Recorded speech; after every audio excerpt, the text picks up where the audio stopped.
meant for an adult audience. Loveline may contain sexually oriented content. Listener discretion is advised. Now, here's Loveline with Dr. Drew and Adam Carolla. Hey, this is Adam Carolla. I'm currently in the south of France, but you can hear me tonight on the Best of Loveline. Drew, I want to ask you something real quick. Went on a date the other weekend, last weekend actually. Girl ate cucumber salad. Said she hates cucumbers but loves cucumber salad. Now, I meet these people all the time. I like cheese. I just don't like it melted. I like nuts, but not in my ice cream. Or not a chocolate bar. And they ask you, they say this to you like you understand. Like you're going to go, oh, yeah, makes perfect sense. And I'm thinking, you're wacko. What's wrong with you? Yeah, I don't get it. What are you, 4? Grow up. Now, what's wrong with kids? This happens with kids. Your kids weird like that?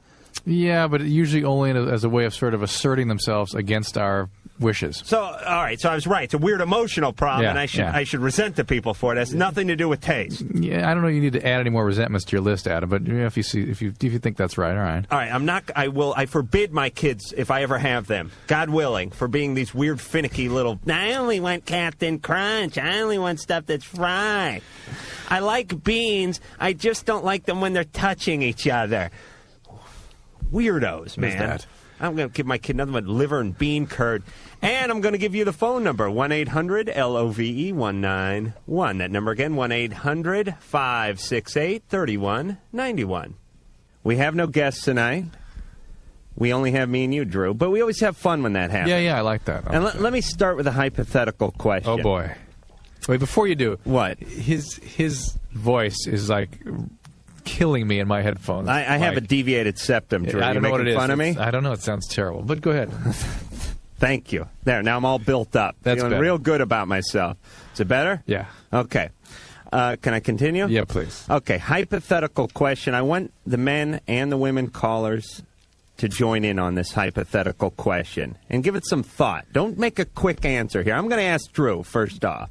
I wouldn't tell him before the show what the question is, but I'm going to tell you now. Little did I know, though, that you were going to ask a thoughtful question. I can't wait to hear what you consider No, this is good. question. This is good. I'm This ready. is a I'm perfect. ready. You know, because the definition of a good hypothetical question is one that everyone is split down the middle on, that no one can really decide what the right answer is. Then you know it's a good question. If everyone goes one way or the other way, it's a weak question. It's too right. easy, yeah. Okay, so we're getting hypothetical here, Drew. This is Plato. You have, yeah, all right. You have. That's good radio. He's showing me a spot on his shirt.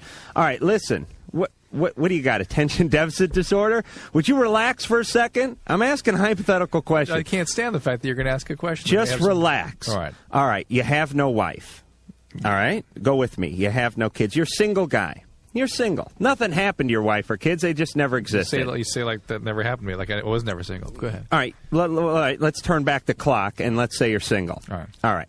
Now, I want you to picture the most repulsive female that you can conjure up.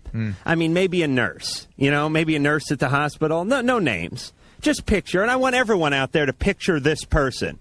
Whether you're male, whether you're female. Maybe it's someone at school. No, wait a minute. If you're maybe a it's female, someone at work. If you're talking to the females and they're If I'm single, talking to the females, I want them to picture a repulsive male. Okay. Maybe it's their boss. All right. Maybe it's a teacher. All right. Maybe it's a classmate. Whatever. Maybe they're clergymen. Whatever it is. Picture the most repulsive opposite sex person that you know, that is in your environment. No, not off of television. It can't be an imaginary person. Not an imaginary person. Okay. Someone you would work with. Someone you would have contact with. All right. Okay? So let's say this nurse. A mustache. All right.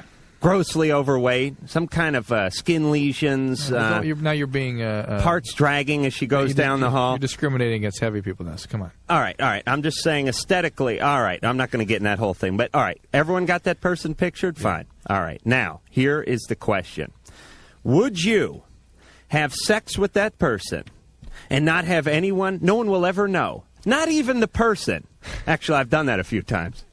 I'm not proud. But I'm saying you have sex with that person, you experience sex with that person, but then it's erased from all memory, except for yours. No one will ever know. She won't know. He won't know. That'll be that. Or you'll never have sex with that person, but everyone will swear up and down that you did. she will think so or he will think so. All your coworkers, the principal at school, your classmates, everyone will know that you had sex with this person, and you can never talk them out of it. Even though you didn't. Even though you didn't. Or do you just bite the bullet and go for it one time? You know what I mean? Pop the tab on a couple of tall ones and just dig in one time. And then it's gone from all memory. Now, this is a good question. Drew, what do you think? This is a good question? Yeah. What do you think? What would you do? This is a good question? What would you do? I'm so let down. What would you do? Don't mince around. What would you do? I don't know what I'd do. Come on. You'd have sex with her. All right, I'd do that. Would you? All right. Oh, you're a single guy, and okay. Yeah, yeah, right, because you wouldn't want to go in the hospital every day and have to deal with the stares and the looks and the whispers and all that, right? Right. All right, see, this is a good way to separate people, because women usually will say, no, I wouldn't do it. I wouldn't do it. I don't care. It's what I know is what counts. And guys would go, if I was going to get teased for a while, I'd just do it. So you sort of see the difference with the societal pressures, you see? You see? Oh, yeah. Man, what a great question. That is a great question. It's 5 minutes into the show. Drew would cheat on his wife with a big nurse. I think that's what we got there. Hold. All right, well, I want people to chime in and tell us what they do. I think there's going to be a difference between the males and the females. Mickey. 27, Denver. Mickey, what's up? Hi, guys. Hey. Hey, what'd you think of that question? I did it. You did what? I had sex with a nasty man. See, she would have done it. You did. And no one knows. And no one knows. See? No one will never know. Right. Okay, so now, which would you rather? Would you rather have everyone know and never had sex with him? No way. No, she'd rather do it. You'd rather do it. You did. You did it, and you do it again. Yes. You're not making any apologies. Nope. All right. So chalk one up for the female.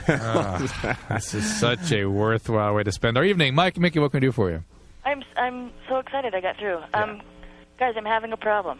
Yeah. I've been dating my boyfriend for a year and a half. And sex has gotten very boring. It used to be so exciting. We'd have sex 3-4 times a day. What's changed? The 3-4 part? Yeah. What else has changed, though? I mean, is there some qualitative change in what's going on? I don't know. You can't tell. No, this is the first time I've been in a relationship in 5 years. Well, who's not initiating the sex? I mean, who's running from the sex, if anyone? You know what I'm saying? Who wants it more? He does. He wants it more. But see, he's not aggressive enough. He'll kind of lay there and be wishy-washy about it and not, take charge of it, and that really turns me off. But see, guys don't always know what to do. I mean, they get mixed messages sometimes. As a guy, especially living in the 90s, you're told, hey, if someone tells you this or intimates to you that, nah, I don't want that, you better back off. Otherwise, you're crossing the line. I mean, are you playing hard to get? No. You just think he's being lethargic. You want a little more. Verve out of the guy. One night, and I just said, one of us needs to be the aggressor here, and I don't feel like being the aggressor tonight. And he didn't get the hint. Just tonight? Yeah, I mean, it kind of switches. It has to keep things active. So he's being lethargic. Yeah. I mean, you would like, and everyone would like, their sexual partner to be excited about being with him. Sure. I mean, to go after him. Mm-hmm. I remember when we first started going out. I mean, we didn't have sex for about 4 months. Ooh. And I think that made things really intense when it finally happened. Yeah. And then we had sex all the time. I know, but this goes out to everyone. You can never use the first 4 months or the first year even of a relationship sexually and try to compare it to the third year or even the second year, because it's just, you're setting yourself up for a fall. So what do you do? So do you just date people for a year? I think that's a decent plan. No, Mickey, I think... You get pregnant, I think, is what you do. No way! You start talking to your partner about what it is you need, what it is you're looking for, what gets you going, what doesn't. I mean, he can't read your mind. He can't. Yeah, I mean, the first thing, you do have to communicate. Yeah, and if that somehow ruins the fantasy for you, well, I'm sorry, that fantasy is not any reflection of reality. And not with this relationship in any event. And if there's something about the relationship that's troubling you, you need to begin to communicate that. And most of this, I suspect, comes from just finding out who each other are and you're more settling into being yourselves in your physical relationship, and you're a little dissatisfied with that right now. Now, give him an opportunity to come up to the plate and start swinging the... See if you can get a homer. Mickey, is he there? Is he there?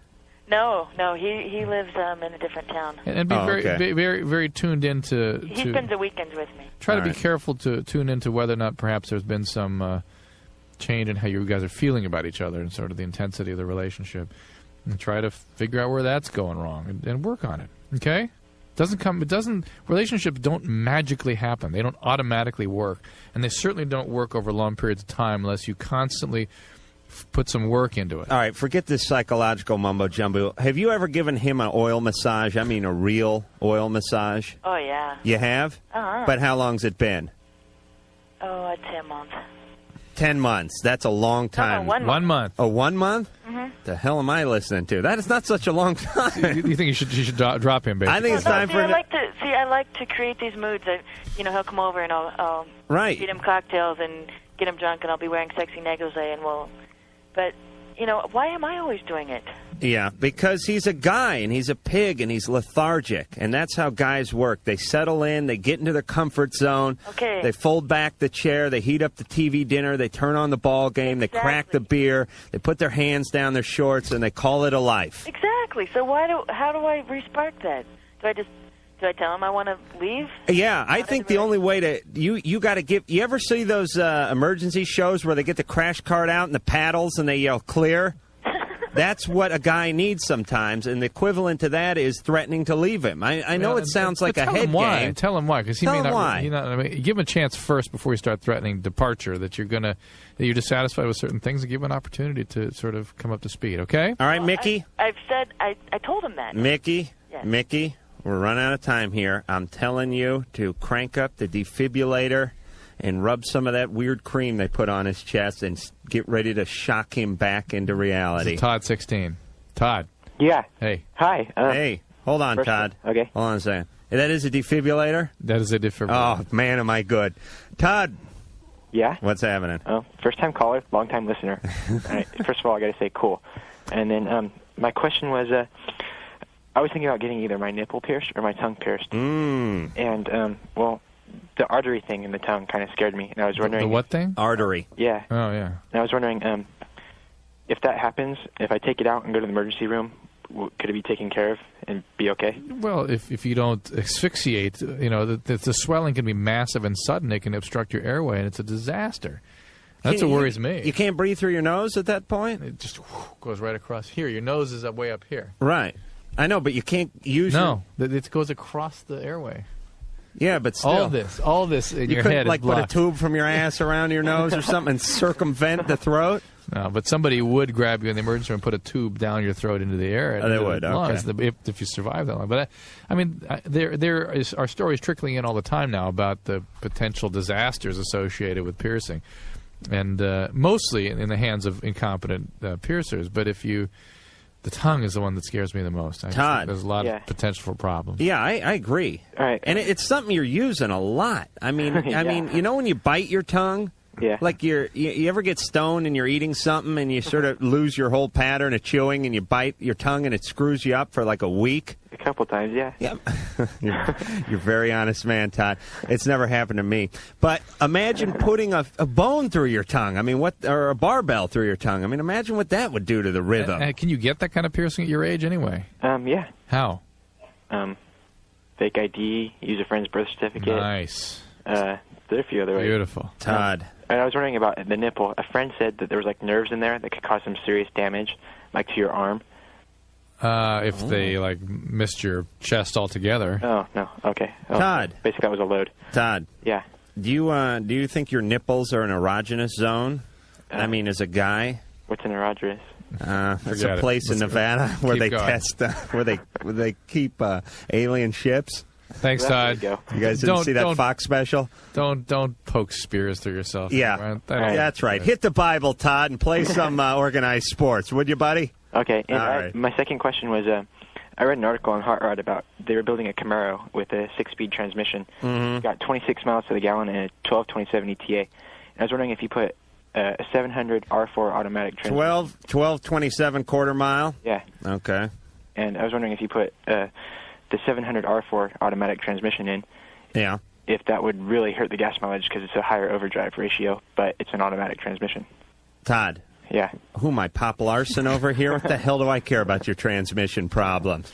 What's he talking about? He's trying to make my head explode with his talk of Camaros and 6-speeds. Camaro has a car right now that has a 6-speed in it, but it's a V8 and the mileage isn't going to be as good. All right, Todd, worry about your tongue. For Christ's sake, I bet the guy doesn't even have a permit. He's already mapping out his cars. Karen. We're back in Turlock with Karen. She's 20. Hi. Hey. I'm worried about something. I was with a guy about 2 years ago, and he had these white bumps on his penis, the head of his penis. What do they look like? What do you mean white bumps? Well, I didn't examine him so closely until I was with another guy about 6 months ago, and he had them also. And they're white. He was my boyfriend at the time. Yeah. And they were white, like almost like, you know how some people get little skin folds, or I don't know what they're called, it's just like their skin is coming up like a pimple almost, but it's not. But like little clogged hair follicles. Yeah. And it's symmetrical. It's like a ring around the top. No, yeah. Okay, that's normal. It's like a yarmulke? No, it's like it's like what your grommet, and except he got real offended. He said he's had him since he was little, but I didn't know if it was some kind of... No, it's normal. Guys get offended about that kind of penis ridicule, you know. He got real embarrassed. He didn't storm out, did he? Yeah, he got real mad because I mentioned it over dinner, and he just got furious. Oh, yeah, don't do that over dinner. Well, I don't know about over food, but it's the right thing to do not to do it when you're in the bedroom. It's to do it later when you're... Well, yeah, I did it later. Yeah, you're right to do that. He was embarrassed because I didn't know, because he's very sexually active, and I didn't know if it was like a sexually trans... Did he wear a condom with you? Yeah, when we had sex, he did. Okay. But he wasn't wearing it while he was eating? What? No. Okay, just checking. So what is it? It's normal. It's just that's the way... It is? Yeah. What? Yeah. Were they uncircumcised, these guys? Just the second one was uncircumcised. I think it's probably a little more common uncircumcised. It's just normal developments. Just really? It's normal, yeah. Okay. All right. They're sort of like the pearly penile papules, and I think I was in a dermatology clinic once where they referred to them as that, and I don't know, they're not exactly the same thing, but they're discussed the same. Are they in a different place? One of them's on the shaft and one of them's on the head of the penis? Correct. Okay. Pardon me, Karen? Well, I have a question. All right, Karen, go ahead. How come you don't have a women's perspective on your show, like a woman for the girls to talk to? Well, you have all these men, you should have a woman. We agree. Yeah, you're providing it now, Karen. Get Anything you want to say? No, except all those guys with That's the why. bumps on their penises should get it. The guys that what? Off. Guys that what? All those guys with the bumps on their penises should get them taken off. And don't you think guys talk way too much about their penises in general? No. What? I don't. I've never heard so much. Adam Carolla doesn't talk enough about his penis. Oh, I don't. Oh, no, yes, he does. Well, it is kind of a short story, Karen. Guys in general, I can't believe how much time we waste talking about that. I guess it reassures guys. This is a sex show. What are we going to be talking about? Our arches? Whatever people want to talk about. But that's just so meaning. I mean, you got to understand that the penis. You ever see a globe, Drew? A globe? A globe. Of the world. Of the world. Yes. Yes, okay. The penis is like the equator for the male. It's that line that goes right around the middle. It encircles the entire ball. I don't understand that. I don't either. All my references aren't great, Drew. So far tonight, none of it good. All right, wise Do you ass. want to ask Karen for her opinion on your hypothetical? Well, Karen, what do you think about my hypothetical question I posed at the top of the show? I don't know. Thank you. Well, actually, I had like a 400-pound Jewish guy stalking me, and I wouldn't sleep with him for the world. You had Rabbi Kahan on your tail? It was scary. He was a stalker. And all right, well, religion should have nothing to do with this. Unless he had one of those big beards, then that He could does. be. Okay. All right, Karen. Wait, listen, I have one other thing to say. What? You've informed me on, you say guys, when they masturbate, they get like dark rings around their penises. Well, they can. I mean, any skin that you irritate can hyperpigment like that. Well, because my boyfriend and I broke up, and he came down for Thanksgiving weekend, and he had rings around his penis, and I figured it was because we had broken up. Well, but they could be normal too. I mean, he didn't have them before. He didn't have them before. Well, suspicious. Yes, that ring, that was a direct result of the breakup, Karen. You can bet on it. All right, thanks, All right, Karen. thanks. Good luck. Bye. All right, Drew, where do you want to go? Real quickly, this is Kevin from Chicago. He's 23. Kevin. Hello. Hey. Hey. I just had a question about alcohol. Yeah. And its effect. What is the physical process for getting a blackout. You get loaded and you hit your head on the coffee table. You don't have to hit your head, but if you hit your head, you don't remember it. Right. And there's different theories about what causes it. I'm not entirely sure that everybody knows that it's actually been determined definitively what actually causes this, but it's basically a state of anesthesia that the drug induces.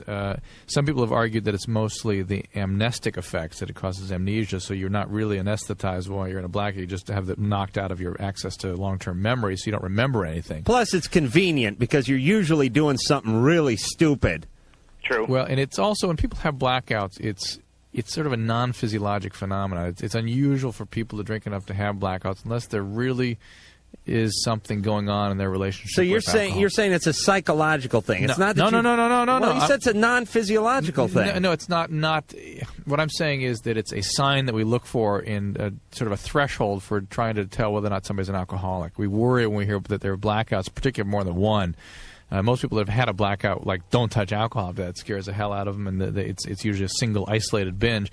But people who are drinking regularly and also seem to have blackouts, and they don't seem to bother them too much, that's a sort of a threshold for probability of there being alcoholism. All right, Kevin, I hope you're as confused as I am. All right. Thank you. All right, we're going to be right back with Dr. Drew and me after this.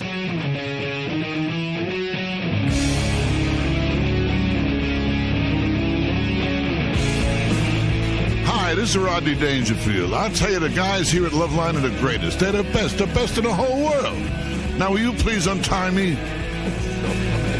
Very funny older man with a beautiful younger wife, that Rodney Dangerfield. Let me give those phone numbers out one more time. 1-800-LOVE-191. That number again, 1-800-568-3191. Or, of course, you can always fax us at 310-854-4455. The name of the show is Loveline. I just ran into Ann in the hall, and she was thinking about the hypothetical question.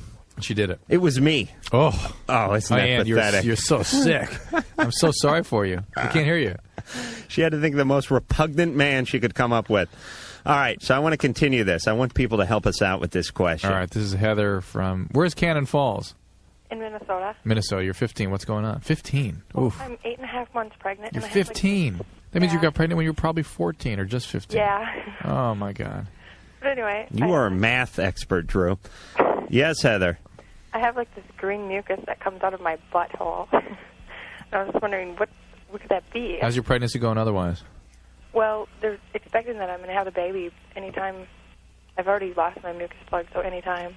Wait a minute, you lost your what? Mucus plug. Your mucus plug? That's coming out the I lost mine in like the 9th grade. I should have put my initials on it. Heather, you lost your mucus plug. Yeah. I didn't know about the mucus plug. All right. What is that, Drew? Explain that. Heather, go ahead. Heather, tell us what the mucus plug is. It's like a bloody mucus that comes out of your vagina before you have the baby. Yeah. And how long before you have the baby? Up to a month. All right. But it's okay. It's like about a month. So once the mucus plug is dropped, that the baby can't be too far behind. Right. Yeah. Okay. And are you having diarrhea? Is that the problem? No, I don't. It's just mucus and it's green. Yeah. Are you constipated? Sometimes. I mean, mucus can be associated with constipation or diarrhea. It doesn't necessarily mean there's anything inflammatory or problematic going on. Nothing about that necessarily means there's anything wrong unless it's associated with something else. Your system's under a lot of stress when you're pregnant. You on any medications? No. Nothing. There's no kind of anti-mucral? No. Gee, I think I'll invent that, too. No. I just, try to keep regular, do take good care of yourself. You're getting proper prenatal care. Mm-hmm. Right. And I have another question. Yeah. Me and my boyfriend had sex the other day, and after we were done, he noticed that he had like a sore on his penis. Oh my God! Well, this guy should get some sort of like bronze star or something for getting involved with that whole mucus thing. I mean, look, nothing more beautiful than a pregnant woman, but this is like The Exorcist over here. I mean, there's stuff coming out from every orifice. No, but it was like This guy must be horny. This must be the horniest guy in town. You're 8 months pregnant. You've got a basketball in your belly. You got mucus flying from every direction. He's like, yeah, I need some. Man, this guy's horny. Hang on to this guy. Would you have any idea what that would be? It was like the skin just peeled off or something. No. Well, I'm worried that it's herpes. I mean, that's what scares me. If it's an ulcer now? I don't know. It could be herpes. What does herpes look like? Like an ulcer? Like it can look like all kinds of things, really. It looked like a raw spot. Herpes can look like that. It could be just an irritation, something you guys generated from friction. But should she just sit in a tub of hydrogen peroxide for the next few years? You should call your obstetrician immediately and talk about this. You got to call the Coast Guard too. Well, but I mean, Coast Guard. I'm saying call everyone. All right. I want the president on the line, Heather. There's but I mean, trouble. you got to tell your obstetrician that your boyfriend showed up with his lesion. It'd be nice. It'd be appropriate if somebody were to look at that. And then you can talk to him at the same time about, or him or her, about the mucus that you're having from your rear end to make sure that's not a big deal. But this is craziness. That you've got to be followed carefully at this stage of the pregnancy. You shouldn't be like calling a radio station with these kinds of questions. You should talk to the obstetrician. You're a real doctor, Drew. I understand that, but people feel comfortable talking to you. That's fine. And you should feel but she should feel comfortable talking. Heather, you should feel comfortable talking to your obstetrician. Heather, you really should. Heather, if it's a boy, are you going to name it Adam or Drew? Drew. You got a name picked out? Seriously? I just told you. Drew? She's lying. Are you going to get married to this guy, your boyfriend? No. And you're going to raise the baby? Yeah. Well, wait a minute. But he's still on the scene, right? Yeah. Is he the dad? Yeah. Wow. And why don't you plan on marrying him? And what's he still doing around if you're not going to get married? Because he's annoying and I need his money. He's annoying? And you need his money? Paper route's paying that well? How old is this guy? 19. Oh, the older man. Wow. And you guys don't want to get married? No. And he doesn't or you don't? I don't. We don't talk about it. Wow. And he's going to support you and the child? Mm-hmm. All right. Well, all right. You're going to need a lot of support. What do your folks think of this?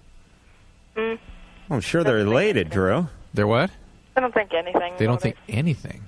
God, a 15-year-old, 14-year-old pregnant. Heather, yeah. You have your work cut out for you in life. Take care of your child better than evidently your parents have seemed to. Yeah, Drew is just scared that he's sounding like an a-hole, but obviously, your parents may have come up a little bit short on the rearing scale. Well, they just aren't involved in her care and in her life. Yeah, but here's a chance. Here's a chance to fix everything, Heather. All right, Heather. Good luck. Okay. Take care. This is Jason 20. Jason, what's up?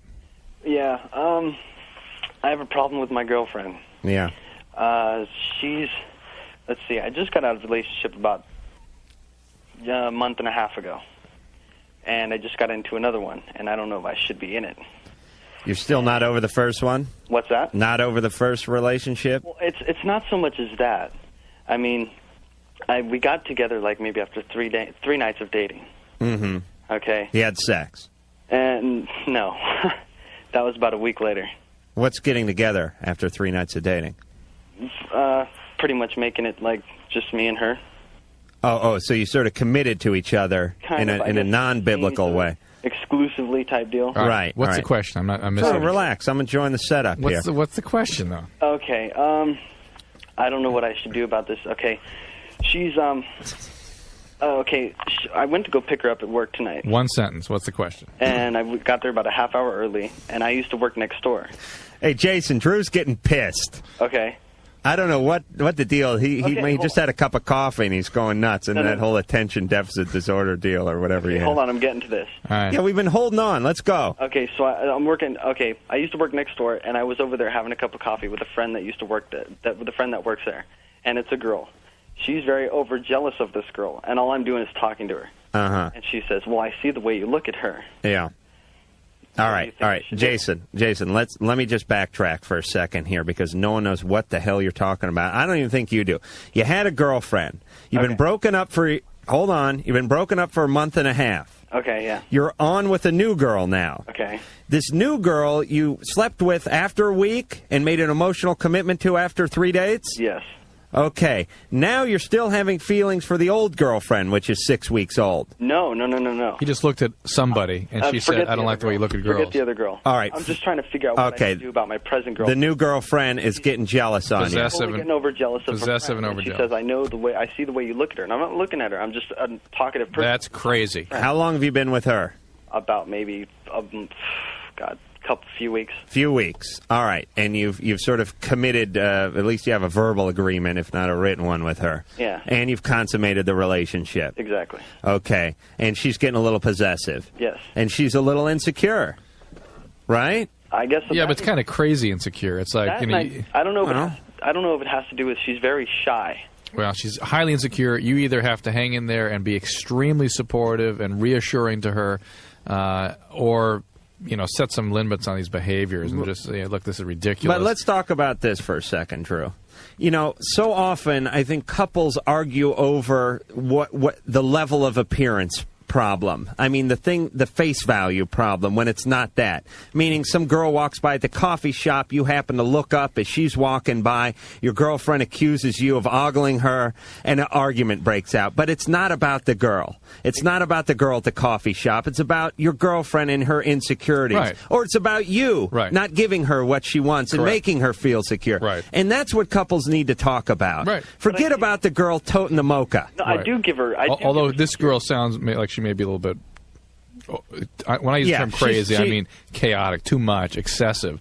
It's just too much. They've been dating a few weeks, and he's not allowed to look at somebody. But maybe Jason has betrayed her trust somehow. No, I have not. I've been totally faithful, and all I'm doing is sitting down talking to a friend of mine, a good friend of mine, that works at the place. She gets threatened terribly. Okay, I mean, you can be physically faithful and still jerk people around emotionally, But I've given her security. I mean, okay, I'm just playing devil's advocate, Jason. Well, just see what happens when you try to reassure her and make her feel secure. Yeah. If she is inconsolable, then that's something's wrong. It took me an hour afterwards of leaving there to get it out of her. All right. So it sounds a little Jason, bit. you got your work cut out for you, buddy. Okay. This doesn't sound like a long-term I wouldn't tolerate too much of this because it is excessive. Really. I want to comment on your question earlier. Yes, the hypothetical question. I have done it, and no one knows a damn thing about it. All right, and the question was, do you sleep with the most repulsive person you can think of from work or school, or do you not sleep with that person and have everyone swear that you did and you can't talk them out of it? You say, Jason, you say yes. I would say I would not sleep with that person and let everybody think what they want. Everybody at your school, everybody at your work. I don't care. Let them think what they want. I know the truth. Oh, don't pull that holier-than-thou crap on me, Jason. Honestly, that's how I feel. All right. All right, good luck. All right, chalk one up for the guys. That's right. It's Patrick, 25. Patrick. Yep. Yeah. Yeah, I just had a question for Dr. Drew. Yes, sir. Yeah, when I was at my other job, one of the guys there told me about vitamin E pills, and he said if you took a bunch of them, like 15, 16, that you could, and a couple hours later, when you had sex, you'd stay hard for like days. Did you ever try that? No, I was wondering if it's bad for you to take. Is it bad for you? I don't know of any specific syndromes associated with excessive vitamin E. Now, is that cod liver? Is vitamin E mainly derived from cod liver? I honestly don't know. Jesus, Doc. You That's thought I an knew easy everything, one. huh? Is it? Why don't you read a little bit before the show instead of just waltzing in here? I don't know what's in cod liver. Cod liver, yeah, it's oil. It's fish oil in those vitamin E things. No. Or is that A and D? No, fish oil is fish oil. Yeah, well, fish oil has certain linoleic vitamins acid. in it. No, it's certain specific acids. All right, I'm going to bust your chops as soon as I find out the answer to this one. All right. Vitamin E. Anyone who knows about vitamin E, call Vitamin in. E is vitamin E. Vitamin E is vitamin E. So and you can't overdose on vitamin E? Well, I can't say that. I'm just not aware of what a large dose would do. I know it would not do what you're suggesting it should do. No, I didn't think it would either, but that's what he told me. All right, forget it. Did you try it? It doesn't sound like it's probably going to be good for you. Well, it couldn't hurt. No. Makes your skin soft. All right. See you, Patrick. Bye. Drew and I will return for a little more Loveline right after this. Here we are. More Loveline, more Drew, more Adam, more sick, twisted, perverted thoughts and opinions. Let me give out that phone number real quick, 1-800-LOVE-191. That number again, 1-800-568-3191, or... Fax. We haven't had faxes yet tonight, huh? Well... I don't know. Maybe they're coming in, but they just haven't been brought into the booth here. Fax number 310-854-4455. Again, if you missed the top of the show, I was giving a hypothetical question, which Drew sort of backed out of. I think you sort of copped out. Not cop out. I was just disappointed. You really built it up like it was going to be a great philosophical question, something that we could really learn from and grow from. Instead, I don't know what the hell that was all about. But all right. Drew. I was emotionally prepared for you to take the weenie route on that answer, and you did not disappoint me. Let me give the hypothetical question one more time very quickly for those of you who weren't around when I said it last. What would you do, by the way? What I do? I would have sex with the person and not... You take the weenie way out. Yeah, but... Mine would be a mature kind of maybe a larger weenie way out, I'm thinking. Let me give the hypothetical question one more time real quick. Think of the most repulsive person you can come up with, maybe emotionally or physically. Make them be at your work or at your school, place where you spend a lot of time, and then think, would you want to have sex with them once and have nobody know, including the person, or not have sex with them and everyone swears up and down you did and there's no talking them out of that? I would do it because I'm an atheist and I'll just bite the bullet. Right. Just 20 minutes of hell. Hell, who knows? Maybe I'll enjoy it. And that way I won't have to face the stares and the ridicule at work the next day. Fair enough. Fair enough. Drew would do it too, by the way. Big disgusting nurse. This is Debbie. Debbie's going to tell us about the vitamin E thing. Right? Debbie. Yeah, I just wanted to tell you guys that vitamin E and vitamin A are fat soluble. Right. So you can actually poison yourself if you...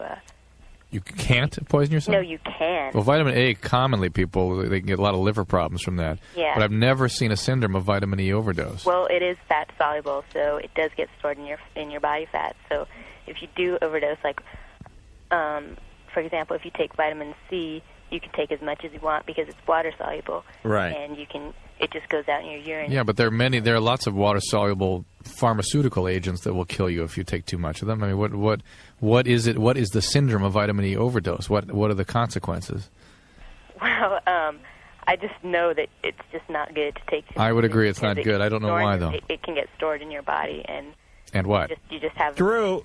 She's 19 and works at a Circle K. All right, Would you stop grilling her? All right, I just wanted. It's not Marcus Welby, hey, Drew. Look, it's Debbie I'm from Simi looking Valley. for information, Debbie. And did you hear anything about this erectile function thing that guy was mentioning? No, I've never heard. I've never heard that either. Debbie, okay. what about the? Wait a minute. What about the hypothetical? Oh no, what about your fish oil thing? I just wouldn't recommend it. What do you know about fish oil, Debbie? I think it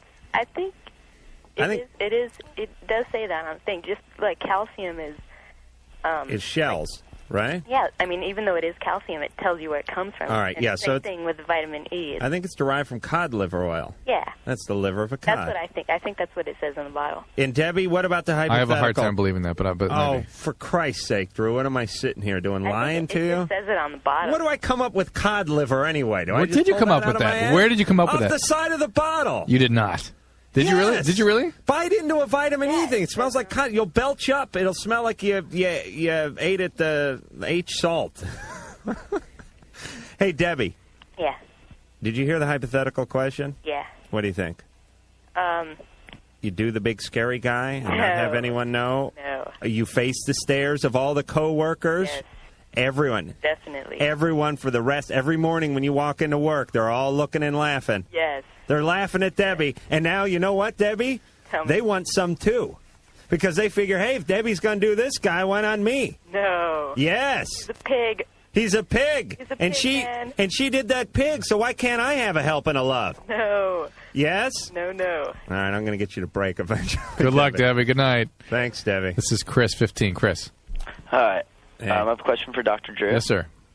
I heard that when you smoke weed through aluminum, like most down stems are made out of aluminum, that it can give you Alzheimer's disease. Well, what you're hearing is some conclusion that somebody derived from the fact that in the pathologic changes of the brain that occur in Alzheimer's, there are often found aluminum deposits. And people leaped to the conclusion, therefore, that aluminum caused the degenerative process. There really is no good evidence for that. For instance, people on dialysis, kidney dialysis, are given massive doses of aluminum through certain kinds of antacids, phosphate binding agents. and their aluminum levels go through the roof. They do not get Alzheimer's at any higher rate than anybody else. Right. People that drink a zillion Diet Cokes a day do not get Alzheimer's, do not get dementia. They of any get the type. AIDS is what they get. There is, and I will guarantee you, and this I can say with great certainty, that the marijuana itself will have a much greater impact, bad impact on your health than any potential problem of smoking through the aluminum pipe. But what about the paint that you're smoking off the bud can that you've crushed and fashioned into a makeshift hash pipe? Isn't that bad? Imagine. Okay. Chris. Yeah. If you're gonna ingest pot, I suggest you do it in the brownie form and stay away from all that aluminum stuff. Okay. All right. No, don't do any pot, Chris. I don't want to get any letters. Why the brownie form? Well, you're not stinking up the room, and you're not smoking aluminum. And The thing about brownies, you can overdose easily. You can? You can take big doses and not be aware of it. It takes a long time for it to get into your system. It's expensive. But here's the beauty of the pot brownie. Not only are you getting high, but you're eating at the same time. You're killing two birds with one stone. Brian, Chicago, 25. Yeah, guys, I had a couple questions for you. Has the weather improved out there yet? No, it's really nasty. Rub it in. Anyway, I really mainly wanted some advice. All right. I had a relationship with a girl for around 4.5 years. Mm. And it was, I guess for the first 3.5 years, it was really great. I mean, I really was her first lover. And how old was she? I'd say when we started dating, she was 17. How old were you? And I was 19. Mm-hmm. And, what do you think the chances of a relationship in that age group going on? Well, like in the 1830s, you mean, or now? Now. 0. Okay. But go ahead. So anyway, because everyone died when they're 35. So who cares? We were together for around 4.5 years, and everything went pretty smooth. But she was like pushing towards moving out, getting a place together, and all this kind of stuff. That And time I really didn't know what I wanted to do. She was 20 at that time, right? Yeah, exactly. I wasn't sure how I could support them. I was still with my folks. Them? But we went together until I was... Wait a minute. Let's slow down for here. a second here, Brian. Who's the them? Huh? Are you counting you and her as a them, or is there a third? You said I don't know how it's... Back then. Back then. Back then. Back then. Oh, we went geez. together until I was like 23 or whatever. Right.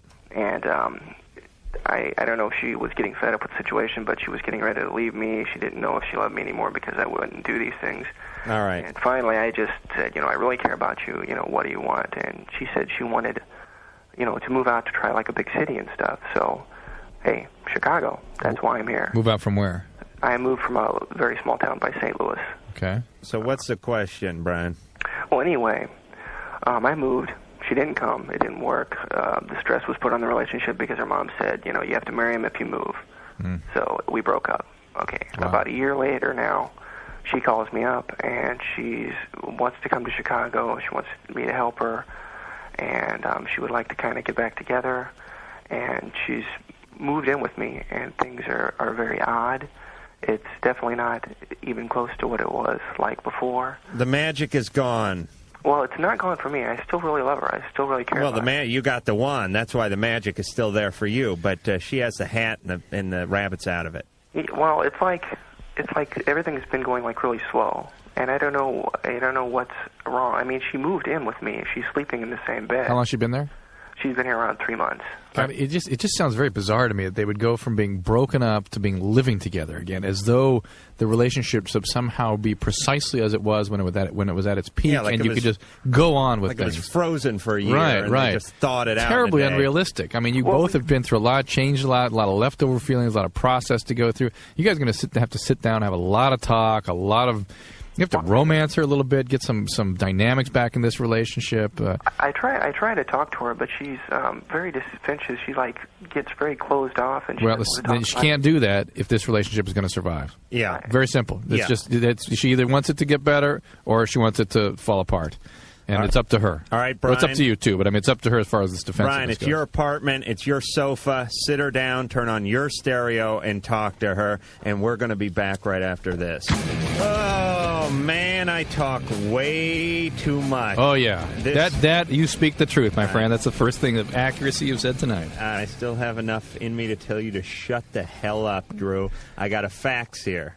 That voice you heard, the annoying voice, was Drew, the voice of reason, the guy who has a degree and feels he can rub it in everyone's face. The pathetic voice you hear on the other side is the voice of me, Adam Carolla. Look at this. Pills are derived from cod liver oil. Yes. Yes, total vindication as usual. We just got a fax that confirms my cod liver oil statement about 20 minutes ago in vitamin E. Total vindication. All right, Drew? All right. Enough said. Let me read another quick fax here. And this is what I was referring to about talking too much. Hey, Adam, I was wondering about hairy asses being normal. I heard that you have a hairy ass. So do a lot of other guys.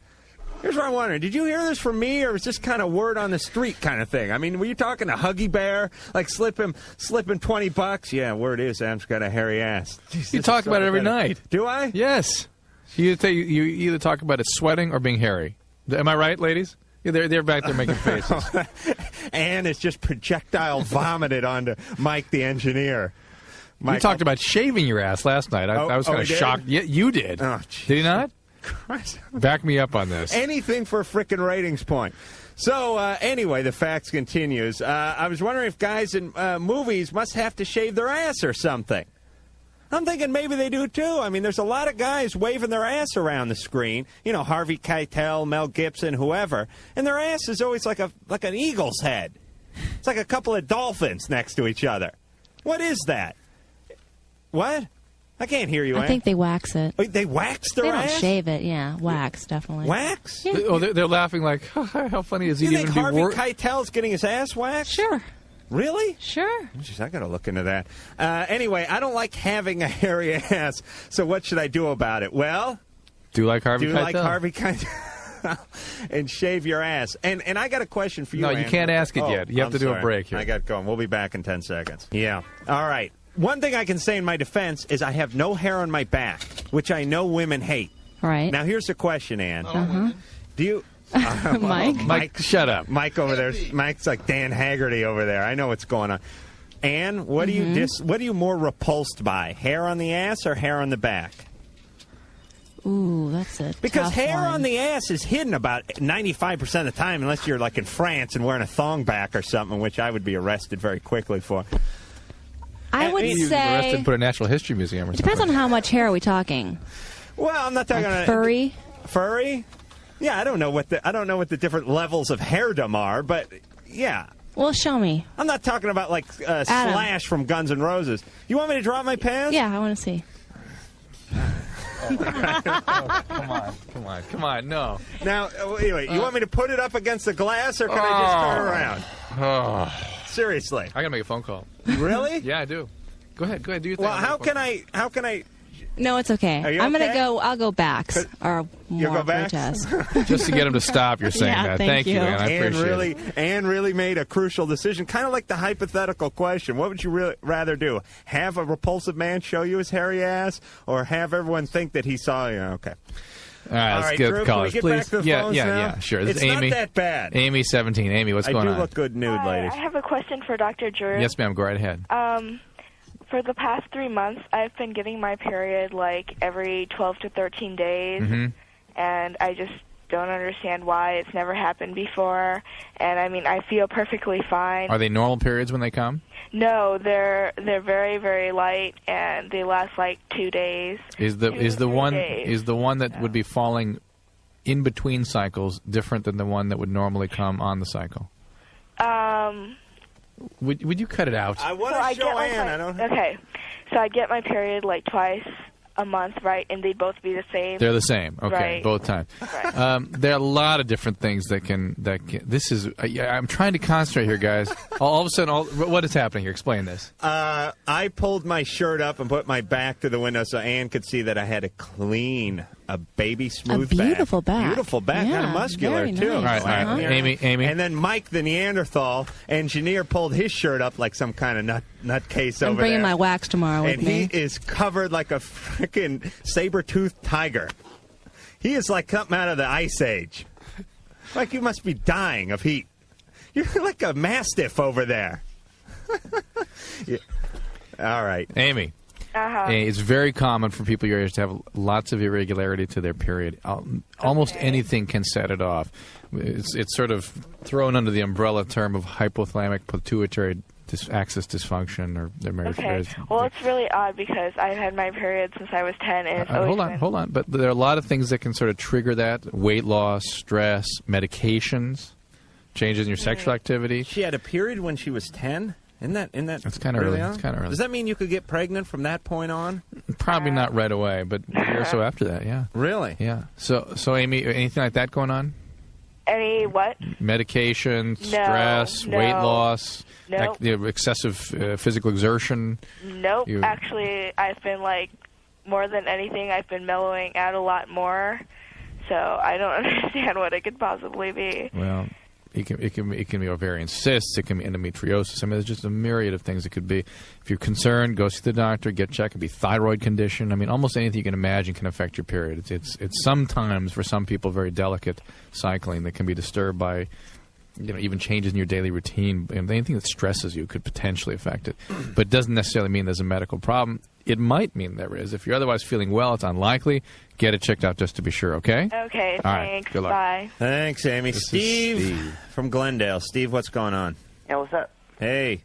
Yeah, I must tell you, I love your show every night. Thank you. Thanks. Listen to it. I live in Glendale. You do? I do. All right. You like it? You got a stalker now, Drew. Yeah. No, I like Glendale. You do? You just tell me it was a hell pit during the commercial. No, Chevy Chase Canyon. Oh, beautiful. That's why you're not funny. All right, Steve. Yeah, I got a problem with my girlfriend. Yeah. Yeah, I've been going out with this girl for a year and a half. I mean, our relationship is very stable. And, we're both of us we're in love a lot. And the problem happened last night. I mean, I went to pick up my wallet because I left it in her house, right? You went back to her house to get your wallet? Pick it up. How long after you'd been there? Huh? You'd been there earlier that day? Or? Yeah, like 2 hours for her. Okay, all right. Trying to get a timetable here. Establish a motive, yeah. And, I picked it up. I did my thing. It came out. I was ready to go back home. And I saw my girlfriend's mom coming out and taking a quick look at my car, So I'm like, I didn't know what was that about. But next day, my girlfriend called me all crying and telling me how could I cheat on her. I'm like, what? What the hell are you talking about, So, and what she told me was that her mom saw me, with another girl in my car. I'm like, what? That didn't happen, But then she hung up, crying. She said the mom, did a double take on your car while it was parked out there. My car windows are, dark, so right. I'm hardly seeing it. Right. And the mom probably saw her like her own reflection or something. Yeah, whatever. Right. And I understand her position because she was growing up in, under a strict family. Right. She was, grown up to be obeying her parents. Let me just go out on a limb here. Mom's not nuts about you? And no, I think I'm qualified. Oh, you think, sure, everyone's qualified in their own minds. But Mom's not, Mom, I mean, how do you and Mom get along? Because it seems to me that if Mom really liked you, she wouldn't be making these unfounded accusations. Oh, she would have stopped and said, hi, how are you? If she saw you out there. And, I still love her. I want to approach to her, but I don't know how. All right, so you're totally innocent here, right, Steve? Yeah, innocent. Nobody in that car of yours? No. Okay. You don't think you could explain this to the girlfriend who you've shown love and who you've nurtured and who you've showed caring, compassion for? You don't think you could explain that to her? Thing is, we go to different school. Well, that's different. First of all, when I call her, always her parents get the phone. I don't know why. It's I called last time 1:30 in the morning, and they got it, and they're like, "What are you calling for?" And I'm like, "I'm sorry, I hung up." What are you calling at 1:30 in the morning on a school night for? No, Saturday night. Wait a minute. I thought she was gonna be alone. I thought you said it was last night. Yeah. All right, listen, Steve, you sound a little shaky at best. I got to tell you. Here's my take on the situation. Drew, you tell me what you think. Listening. Mom, is a little suspicious about Steve. And when people have suspicions and sort of, when they've predetermined things, it's easy to see things. It's easy to create things. Right. Her mom was looking for something. And when she went out and she saw your Honda out there with the darkened-in windows and saw a little light reflection or something, she thought she picked up one of the Hee-Haw twins out in the passenger seat, because that's how moms work. So you're not impressing this woman. She is not giving you the benefit of the doubt. No. So you must be, these 1:30 calls aren't helping, Steve.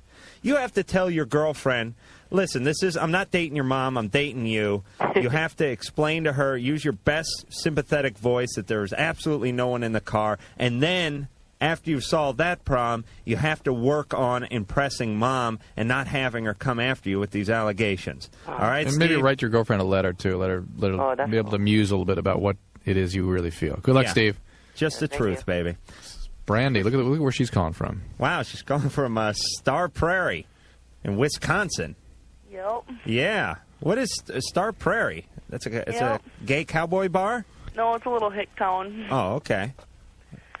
All right, I need some advice badly. Yes. All right, I've liked this guy. Well, it's been almost 2 years. Mm-hmm. And I guess I can honestly say I love him. And I've tried talking to him about relationships, but... Wait, you've been dating this guy? No, we've never dated. You've known each other. Yeah, and I've liked him, and I've wanted to go out with him. And why hasn't he... Is this Joey Lawrence, by the way? And why hasn't he been willing to go out with you? Well, I tried talking to him about a relationship. Yeah? And he always says something like it wouldn't work, or... How old is he? 15. All right. So he's not interested in a relationship with you? No, but Right. almost every time we're together, he wants to fool around. And... Gee, what a surprise. Even in Star Prairie, guys are the same. I think if we got a call from The moon. Saturn, Yeah. that the Martian women would be complaining about their pain-in-the-ass Martian boyfriends. That is the nature of the beast. That they can have these physical relationships, not be concerned about the harm they could bring to bear on the individual they're focusing their physical affections. Oh yeah, you can smother her. And B, right, he wouldn't even notice it. No. And B, have absolutely no kind of emotional connection, and be completely unaware that the woman can be completely emotionally enraptured. But you know the great rap is I can come over 4 or 5 nights a week for some sex, but relationship, I don't think that would work. What a rap. I like him a lot, and basically, I guess I feel like he's using me. He is. But I can't say no to him because I love him so much. If you say yes to him, you are just setting yourself up for incredible amounts of pain. Have enough self-respect to say no to this. I know it's got to be hard for you. It is hard. And what women can't accept, particularly women your age, that men can be physically intimate and not have any emotional connection with them. You got to accept it. That they can have absolutely no emotional experience whatsoever when they're physically intimate. Well, his brother Jeremy is my best friend. Yeah. And Jeremy's tried talking to him, finding out, what's wrong, what's missing.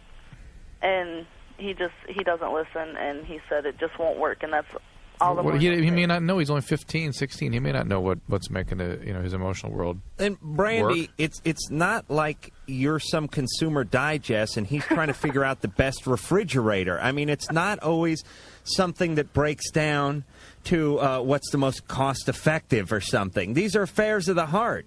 I mean, either you feel that or you don't. If you don't, you can't really talk someone into it by... just being, hey, let's be practical here. We're both stuck in Star Prairie. We're rubbing on each other 3 nights a week.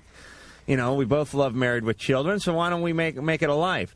I mean, if it ain't there, it ain't there. And Brandy, you're 16, and right now you don't think it's going to be there with anybody but this guy, but believe me, there's going to be 10 more guys who come down the road and try to pull the same crap. You'll end up marrying one of them, and that'll be your life. And here's Dave. He's in San Diego. He's going to tell us more about the vitamin E overdose. Dave, yes. Hey, how you guys doing? Good, Dave. Tell us. Well, vitamin E megadoses can actually cause thrombophlebitis, which is blood clotting and inflammation of the blood vessels. I'm going to press even a little harder. Deep venous thrombosis? Is that what we're talking about? Thrombophlebitis. Thrombophlebitis. But thrombophlebitis can be a pretty benign kind of a condition. But not venous? But deep venous thrombosis can kill you. What's that? The thrombophlebitis can be in superficial veins, and it can be very benign. It can be nothing, but deep venous thrombosis can kill you. And I'm just wondering if it can also cause deep vein thrombosis. Venus, goddess of thrombosis that you are. So let's put it this way: it can cause thromboembolic disease. Is that correct? Right. Okay. Very good. Well, thank you. Hey, Dave, what are you, pre-med? Actually, I'm a pharmacy technician. Ah, hey, can you score me some Quaaludes, dude? Thanks, Dave. Dave's got no answer to that. Who would? This is Arnie, 17. Arnie, what's going on?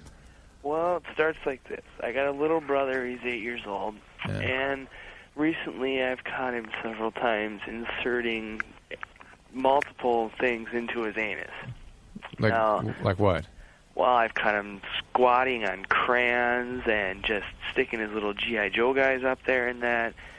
And, I mean, it's gotten to the point where I've had to hide my toothbrush, all right, because I don't know what to think. I mean, you know? Arnie, did you see Toy Story? Because there was a very controversial scene there involving one of the little army men where... Oh, maybe they cut that out. Oh, that was in the Mr. Potato Head does some pretty weird stuff. Mr. Potato Head got lodged in someone's ass? He does some weird things with his mouth when he takes it off. And yeah, but that's not the same as getting pushed up someone's rectum, Drew. Right. I hope you're not saying that. All right, Arnie. So Arnie, this guy's putting all if he sorts of were stuff. 2 to 4 years old, I would say that's not so abnormal. Okay. And it's kind of peculiar to go on until age 8. So, do you think there's been like some sexual abuse or something? No, I mean, I know my parents and all. I mean, as far as my upbringing and all, I mean, there hasn't been anything like that. And I just don't really I don't want to, like, bring it up to my parents. You should bring it up to your parents. Because, I mean... If your parents would want to know, and it may or may not mean anything. It may just be innocent exploration. And, just because it's a little age inappropriate doesn't mean it's necessarily a sign that something terrible has gone on. But it's just something that if I were, as a parent, I would want to know that and have an opportunity to look into it. Well, you'd kind of want to know, but you wouldn't be waiting in line. No, you don't want to know that anything potentially could be wrong with your kids, but something is. At least as a parent, myself as a parent, I want to know and get on it. Larry, have you seen the salad tongs? No, I don't know where they are. I mean, it's a pretty strange fetish. You can't argue with that. Yeah, see, Arnie, my only concern, other than and what Drew said is right, he could just be, into this kind of stuff. But, I mean, my only concern is that some, camp counselor or some priest or some PE coach or something got hold of him, did something weird to him, and now he's acting out in some weird way because it's sort of a sodomizing kind of thing. Or it's an acting out potentially, and that's what I would, as a parent, want a chance to explore. Yeah, that's what you want to worry about, right? I mean, would you really want to know that your kid's doing this? Arnie. Honestly. Well, I would if it meant that he had been molested. I would want to know somehow. whatever the hell my kids were doing if it was something that I could potentially help them with. But do you want to sit there and think, where did I go wrong where my kid is inserting whatever he... No, wait, Arnie, you want to... Let me tell you as a parent that I would be terribly upset if somebody knew something and didn't point it out to me and give me a chance to help that child deal with whatever it is. As a parent, you don't want anything to be wrong with your kids, but if you're a good parent, you're gonna begin to struggle with whatever it is that you can do to help a child. Right. And if you don't know about it, you can't help them. How exactly are you going to go about helping your kid with this? I mean, An 8-year-old? Yeah. Personally, what would I do? Yeah. I would consult with a psychiatrist the next day, immediately. Really? And the psychiatrist may tell me that's age appropriate, that 20% of kids do that, it's no big deal. And what usually the kinds of questions the psychiatrist would ask is, what else is going on? Okay. What have you noticed any other behavioral disturbances with the child? How's he doing in school? What's going on with his peers? I mean, there are a lot of other things that need to be explored potentially. It could be nothing, but I would want the opportunity to check it out. Okay. All right?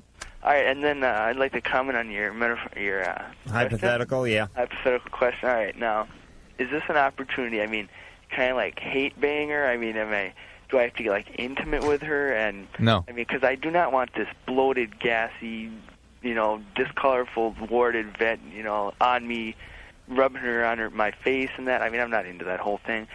But, I mean, just the chance. Now, you don't have to buy her a corsage, Arnie. You just have to have sex. Just have to have sex. All right. Well, I guess if nobody found out with it, I mean, I've got somebody in mind particularly. Okay, you'd do it, wouldn't you? Okay, good man. No, I'm putting you down in the yes column. Thank you, Arnie. Nope. Oops, sorry, Arnie. This is Shannon up Northern California, 20. Hey, how are y'all? Very good. Good. Well, I was just calling because I have like this really weird... Palo Alto. Are you in Stanford? Yeah, Ooh. actually. Ooh. but people here are a little weird too. At the university? Yeah. Why? Well, the situation's going to sound like it came off Melrose Place, but anyway, I've been dating this guy. Well, we started dating about this time last year, and then I was away for the summer, and he started seeing a friend of mine, and so like we broke up or whatever because he was dating this other girl, and I tried to be all cool with it when I came back because I knew both of them, and just tried to be mature about it. And anyway, so they broke up because he thought she was kind of weird after a while, and after a couple months, we got back together. That was about a week ago, and she found out about it, and she like slashed his face open with her car keys. And like I know her well, and I mean he and I are dating, and I don't know how to handle the situation at all. It's just totally... She attacked him with her car keys. Yeah, like, well, she took a swing at him with one hand, and he caught her hand, and so she had her car keys in the other hand, and she took a swing at him and gashed his forehead open and gave him a black eye. Really? And, like, all the guys in the emergency room were making fun of him for getting hit by a girl. Is that professional, Drew? No. You never poked fun at any guy who got a shiner from his girlfriend, did you? No. All right, so, but... but if it happened to you, I'd be... Oh, you'd be laughing your ass yeah, off. I would be. You're kidding? If a lightning rod went through me right now, you wouldn't be able to stop laughing. All right, but Shannon, what do you want to know, though? Well, it's like she's a little nutty.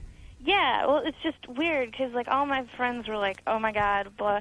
She's, like, in my sorority, and so I know her very, very well. Is she really a friend or just somebody you... She was, like, a friendly acquaintance. Right, she's just somebody you're friendly with, not really a friend. And we... Don't become her friend. That's kind of weird. That's my advice. My advice to your boyfriend is that he cut and avoid any and all contact. He even considered getting campus security involved and keeping her, away from him in some kind of structured way. And you keep your distance. Shannon? Yeah. You guys still do panty raids and stuff? Not so much. You at least have the social pressures you can bring to bear through your the sorority there. You can sort of enlist the help of your friends there and to sort of make it structure things in such a way that you guys have pretty good distance between you. But this sounds like someone that really has problems, obviously controlling impulses, that maybe have some real emotional chaos going on. Well, but wait a minute. Wait. May. All right, Shannon. Uh-huh. Don't bunk up with her. Okay. That's my advice, and watch your back in the shower, and we'll be back right after this. Okay.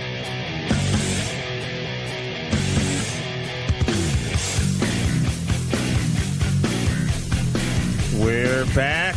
This is Loveline. I'm Adam Carolla. We got Dr. Drew here. Let me give the number out. 1-800-LOVE-191. 1-800-568-3191. Or you can fax us at 310-854-4455. I got to take this lozenge out. I'm sounding like Truman Capote with this thing in here. I wanted to comment real quickly on the last call. I think it was Shannon, with the facial slashing, the sorority girl. Mm-hmm. Now I'm gonna play Perry Mason for a second here. It sounds really bizarre. This woman freaks out and slashes the guy with his keys. Right. But let's examine this a little more closely. She went with the bare hand first, but the guy picked it off. Right. And then went with the other hand. Right. So her initial impulse was not to slash. Right. Unless she was so deviant that she knew the first hand would be picked off and threw it as or almost maybe a she was decoy. just going with both like a buzzsaw and one landed. Oh, the old windmill. Yeah. All right, guys, I'm warning you. Everyone thinks that men are more aggressive, that men are more, well, they're more dangerous. Yes. But they're not more aggressive. I think a woman will hit you faster than a guy will. Guys, because a guy could hurt somebody. Right. And women, I mean, like, I've had girlfriends where I've just walked by and, like, stepped on their foot and they've just whacked me one. Your wife ever do that to you? No. She did it to me once. All right, let's go to Vicky in Aurora, Illinois. Vicky. Hi there. Hey. Got a question for, I don't know, whoever wants to answer it. Well, it'll be one of us. All right. In the matter of a year, I've dated 2 guys. And I guess my question is, how come the semen from a man tastes different? What, I guess, does alcohol or vitamins, one stronger than the other? What makes up the taste, I guess? Let me have a crack at this one, Drew. Okay. All right. Vicky, here's the thing about people. Everyone's kind of got their own funk going. You know what I mean? I mean, everyone's got their own smell and their own thing. I don't know if any two people's armpits smell exactly the same, although you know when BO's coming. But there's certain people that just have a certain thing going on, and then there's certain people that don't. Am I right? True. There's certain people that have breath that smells a certain way, and certain people don't. But everyone has their own signature scent. Uh-huh. I didn't know if, like, the one man that I dated didn't drink at all, and the guy that I'm dating now drinks, occasionally or whatever, and also takes a lot of vitamins and takes pretty good care of himself. Well, and I thought that maybe that had some kind of, especially the alcohol. I think it all factors in. There's no doubt. There's no doubt that diet. But I mean, like, there's some people. Every time they fart, it smells like hell. And it's not because they're eating chili fries every night. It's just every time they fart, it smells like hell. Am I right? And then there's other guys like me. I fart, poof, it just smells like baby powder. I find that hard to believe. Oh, yeah, it's a whole little white cloud and everything. It's great. People beg me to fart on them, Vicky. Yeah. That's my own weirdness. But let me tell you, I rented a video with that. But, Vicky. Yes. Why should semen be any different? You know what I'm saying? Yeah. Why shouldn't it vary a little from guy to guy? Just like the breath, just like the farts, just like the body. Why should there be some, like, one universal semen taste for all men? Why should we subscribe to all of that? Drew, am I right? Vicky, thanks for your question. You're welcome. See you later. I thought that was a good answer. Adam, you waxed for 3 minutes about that. I just want you to think about that. I should wax my ass. Look at this. Where is this? Arvin Police Department. What is it? I don't know. Are we in some kind of trouble? I don't know. Is there a bench warrant? I don't know. This is Jeff, 18. Jeff? Hey. Hey. Adam. Yeah. Your hypothetical situation. Yeah. It happened to me, and everybody found out about it. Oh, so he got both. You got the worst of both worlds. Yes. Yeah. And was it a work or a school type situation? School. School. Yeah. High school? Yes. Yeah. And it destroyed my senior year. It did. Now, don't. That's pathetic. Not that you did that, but it's pathetic that people would think about somebody else, not you, so horribly that. I mean, that's right. That you were tarnished because you rubbed up against this person. Because you had a relationship with the person that you are a bad person. I mean, that's ridiculous. Yeah. And so how ridiculous your question was in the first place. No, it was a brilliant question, Drew. And what were you thinking, Jeff? I don't remember. I think I was slightly in trouble. How about the poor person? I mean, this poor person you had relations with. What is her deal? I mean, she doesn't. I don't know. I think she moved away because I didn't see her a couple months after. It was just kind of we were at a party and that was it. And why did it ruin your senior year? Because everybody found out about it. So what? So what? I had a good senior year going, Drew. Kids are very peer oriented. Yes. Kids or teenagers, I should say, can just be cruel so it as somehow hell. Tarnished how people perceived you? Sure. Yes, it did. Of course it does. Now, Drew, give me an example of how it affected you. Give me an example. Just an example of an interaction you had Jeff. where this became an important consideration in your ability to function. He got suspended. Well, in the dating game, I did. Yes. See, that ruined that whole thing because then I was single for the rest of the year. So anyone that would be with that person, there must be something wrong with. Is that sort of the deal? No, it's just that the chain of events that happened, and it was just kind of it was a social screw up. And by the way, I'm not. You could be kind of a loser, though. I'm not Jeff. disparaging. You never know. I'm not disparaging Jeff. I'm saying that your peers are pathetic in the way they reacted to this. Yeah, it is. But there's a monkey see, monkey do kind of mentality. Oh, yes. I mean, Oh, Drew, yes. in Oh, all yes. honesty, we work at the same place. We work in the same building. Neither one of us is ever there. And you have white clouds, you admit. I have little baby powder puffs coming out of me all day long. But if you knew that somebody, let's say Ann the producer, slept with some other male who you found a little repugnant. Okay, Ricky. Over there. Okay, Ricky. For the sake of argument. When you looked at Ann, you would be cracking a little smile. I'd be rolling on the floor. And if you were single, you'd be thinking, gee, I bet if Ricky got some, I could get some too. And it would affect things. There's just that's the unfortunate reality of life. Yeah. Yeah, and kids are cruel. You know, once the first girlfriend I ever had, I was like 13. She called me up and she said, Adam, it's between you and my best friend at the time, Chris. She said, and I've chosen you. All my friends think I'm crazy, but I've chosen you. And I knew right then it was going to be a tough life. I knew this dating thing was going to be hell from here on in. All right, Jeff. Well, you can't take it back, so all I can say is shower, dry off real good, and move on with your life. Christina. Hi. Hey. 16 from Tucson. Yeah. Yeah. My best friend, who is a girl, likes me a lot. Ah. And, Like has a crush on you or something? yeah. Huh. Is she lesbian? Yeah. Well, she's bi. All right. And, so she's, like, constantly, like, saying, like, how much I mean to her, and it's, like, really annoying. Are you sure that's not just emotionally connected? That there's a really physical thing there, too? Yeah. How old is she? How old is she? She's 15. And she's had previous experience with women? Yeah. Can you really be... At 15. I mean, can you be bi at 15? Can you be like... Can you be anything at 15?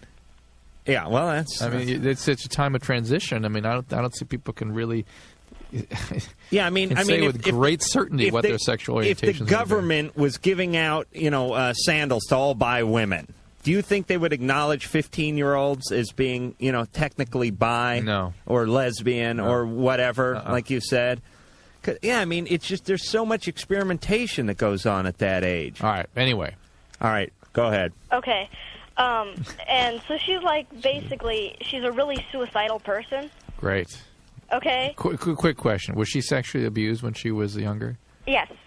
It's such a common thing. You're Nostradamus, yeah, bro. to have that kind of ambivalence about your sexual identity, to have the kind of extreme mood swings to the point of suicidality, to have that kind of intense, kind of neurotic relationships. Ambivalence means you're just not sure which one you are. Be very careful with your friend Christina. I mean, she is extremely fragile.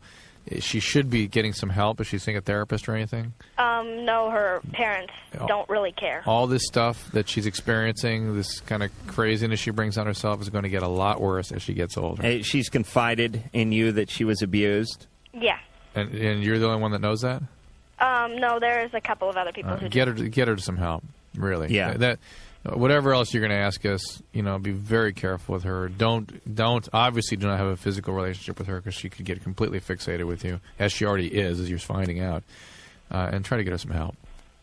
Okay, but that's not even, like, the entire problem. What's the entire problem? Okay, my boyfriend, he wants to have a threesome with her. Your boyfriend's a scumbag. Typical guy stuff. Hey, let's get this chick. She's been abused. She'll do anything. And your boyfriend, if he really is into that kind of thing, is an abuser. He's somebody that picks people and victimizes them. A good victim is somebody who's been abused in some fashion when they were younger.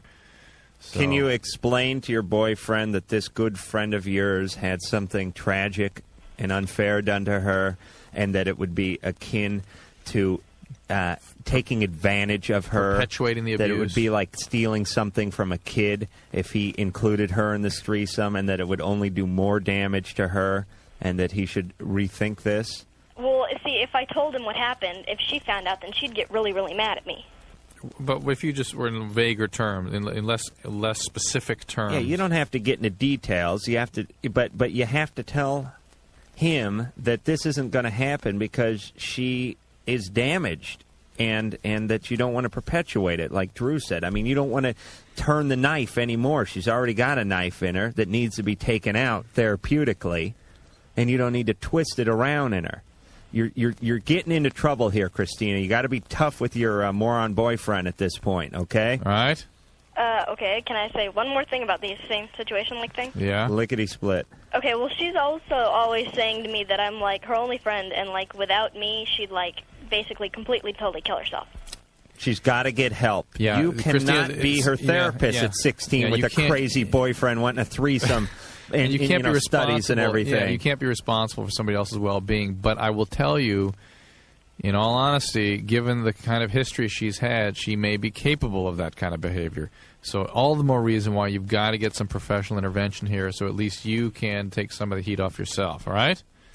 But there's really no way I can do that because her parents really Christina, don't care. Then go to somebody at school, enlist the help of other adults that you know. And Christina, find a way. yeah, you're not an idiot, Christina. If there's a pair of boots you were dying to get, you would get them, wouldn't you?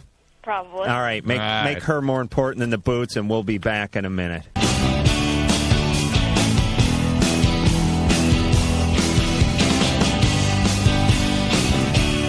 Hey, this is Adam Carolla. I'm currently in the south of France, but you can hear me tonight on the Best of Loveline. Samantha from Costa Mesa. Hi. Hey. How are you guys doing? I'm great. Good. Hey. I need advice. All right. I'm 6 months pregnant, and it has changed my sex life with my husband a lot. Imagine that. Oh, yeah. I don't have like the same drive that I used to. It's decreased, and he takes it personally. Really? How old is your husband? 14. No, he's 27. He just behaves 14. No, he doesn't hold it against me, but I think he just obviously doesn't understand how I'm feeling with all my hormones and stuff. And it's going to be different again after you deliver. It may be a while before things are normal again. Right. I want to know what I can do, because I still want him. I don't know. I want to please him, but my body's not even working the same. It's harder to have an orgasm, and I don't know. And also, there's a psychological thing. Am I right? I mean, I've heard about this, that women, they don't feel as comfortable being naked, or, they feel they put some weight on. Some they're women. they got a breakout on their back or something. Their hormones are going weird, and they don't feel as comfortable. I think more it's the biological state they're in. As you heard last time, we had a girl who called who was really stimulated. 8 months. Yeah, and really into it. And some women completely shut down. Right. After pregnancy, most women have a real shutdown biologically. Well, I don't. That only lasts about 20 years. I'm not uncomfortable with my body, but there's certain, I don't know, positioning is hard because that is uncomfortable. What was fine before isn't comfortable now. Yeah, right. Well, and I want to know what, if you guys know, if Drew, when your wife was pregnant or whatever, what works, for both of you, or... He's not going to apply this to himself. It'd be too incriminating. I know, he'll tell you he saw a picture in a book once and it went something like this. Go ahead, Drew. But no, what works is I can't imagine your husband. It's hard for me to personalize it and not feel resentful towards your husband, which I imagine you must feel the same way. Well, this is a time when he should be preparing your home and himself and you for this child, and that should be his focus, not him getting off. I mean, it's ridiculous. He should cart that up, Mike. By the way, the getting offline, and the fact that he is pressuring you to the point that you're feeling insecure and inadequate. I mean, that you're 6 months pregnant, for God's sakes. He should be there coddling you and asking you what he. Christ's this is sake, a fact, and doing and asking you what he can do to help you, not you obsessing about what you can do. What do you want him to do? Boil water, knit booties? He's a man. He has needs. Exactly. I mean, I understand. I felt like that at first for a while, but I understand. I mean, he doesn't put a lot of pressure on me. He just it's just like I said. It's just different. No. Drew is right. Drew is. I was making a little fun there. What he's saying, but at the same point, I still. I mean, you want to. Of course, you want to be good to your husband. So ask him what you can do. But that's all. That's all you can do. And you know how. And you can do only what you can do. Don't do things that are going to obviously jeopardize the pregnancy. Don't do things that are uncomfortable for you. And you may find that you have no libido. There are times when sex will seem irritating to you, uncomfortable. Nothing you want to be around. And don't feel forced to do it in that situation. Right. Right, and you know when you see those old sitcoms, the woman's pregnant, she has a craving for sardines and orange sherbet, and the guy runs out in the rain at 4 in the morning looking for a place. That's how you should treat a woman when she's pregnant. Yes, what she wants is what she gets because it's your child. Yes, you're pushing up against too. And if you can't put aside 3 months of a little sexual sacrifice at this point, then how are you going to put aside money for college? How are you going to put aside money for the medical care and the clothing and all the other sacrifices it takes? All that delayed gratification. Yes, you tell this guy that this is just the beginning of a long, long road paved with sacrifice. Okay. All right, good luck, Samantha. Thank you. Bye-bye. Well, I'm not having kids, by the way. 21, I figured that. I got a road lined with pornography. It's a whole different road. James? Yeah. Yeah. I have a question for Drew. Yeah. Okay, I want to know if it's natural for a girl to produce milk if she's not pregnant or has a baby. And that happens, but it's not normal. I mean, you've got to worry about some medical problems if somebody's doing that. But aren't there women that if you stimulate enough, you can get a little coming out of there? Absolutely there are, but if that's happened, I do suggest, I believe, that people should have a medical evaluation, that they should have it's called prolactin level to make sure there's no pituitary. And a pregnancy test, just to start off with. And a thyroid test. And then if those screens are normal, then you're one of those people who just is prone to develop to produce this stuff. Yeah, 'cause someone told me that it could be a sign of breast cancer. Yeah, it can be, but that would be unlikely in somebody whom, again, the doctor would be able to screen for that really just with a physical examination. The other thing is medication can commonly do this. But if she has breast cancer, shouldn't she be able to feel herself up and feel if there's any lumps or anything in there? At that age, it's hard, and most women have difficulty doing that. But again, what do you mean they have difficulty doing it? Have knowing what's normal and abnormal. It's not that easy. New is abnormal. I mean, if you're feeling around, some women, and then... a lot of women have cysts that come and go. Really? Yeah, and some of them they can feel like tumors. They feel terrible. How does a cyst that comes and goes work? Because you've got a lot of cystic glandular material in there that can form cysts. So you'll be feeling yourself up, like... And 1 month there's something there, it's tender, and it's there and hard. Next time it goes away, comes back, they can move around. Really? Yeah. Wow. It's like a deadbeat cousin. This is Sean, 18, Oceanside. Hey, what's up, guys? Hey. How you doing? Good. Yeah, I got a little problem. Lay it on us, Sean. All right. How do you cure a broken heart destroyed by lies, but is now being destroyed by guilt? What are you guilty about? Isn't that a Bee Gees song? Huh? Go ahead, Sean. What are you guilty about? Just guilty about the lies. Oh, you lied? Yes. You destroyed someone else's heart? No, not really. It's kind of a long story, but to make it short, let's just say at first I was sort of interested in a relationship, and it lasted for a year. And at first, she was really interested. And towards the end, she became really disinterested, and then I fell in love with her. Oh, isn't that just how mature men work? Perfect timing. Yeah, I know. And she was 14, and then 15, and then about 15, we started going out.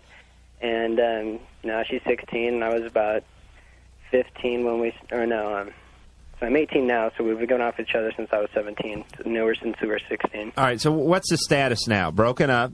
Broken up. How long's it been? Another guy. That's She's with another guy? Yeah.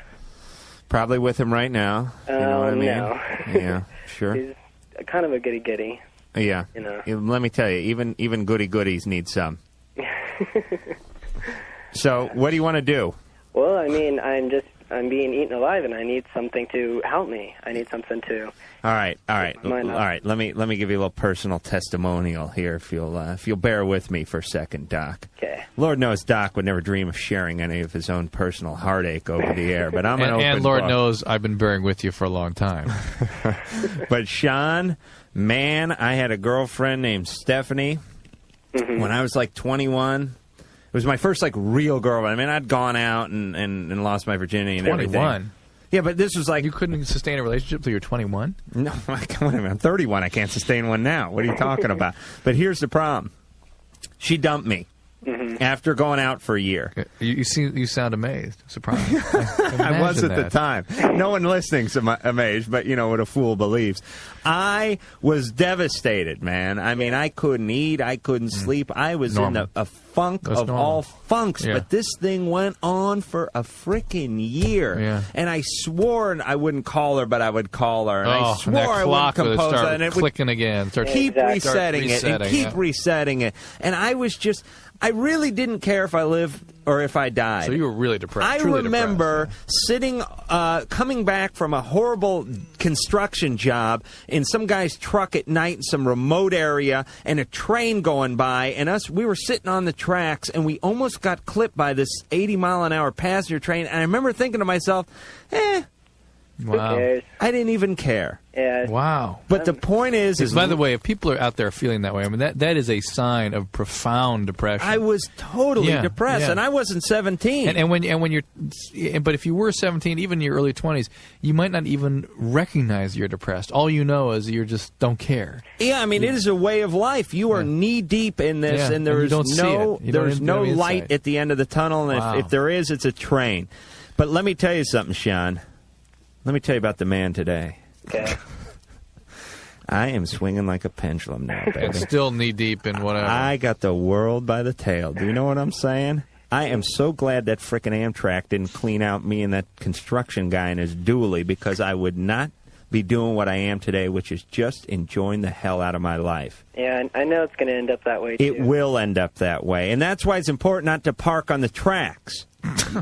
You know, no, I mean literally and figuratively. Right. Yeah, I mean, get off the tracks, keep things going, Sean. Things will be better. You will live to love again, and next time the down period will be half as short, and then it'll get shorter, and it'll get shorter, and then you'll become hardened and callous, and you won't give a rat's ass about anything anymore. All right, Sean. Now, all right, we got a break now, Drew. Good luck. We'll be back in a second.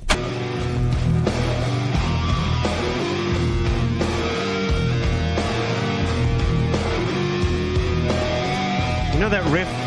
You know what that riff makes me want to do? No. Get loaded and vomit into a plastic jack-o'-lantern. It really brings me back to high school.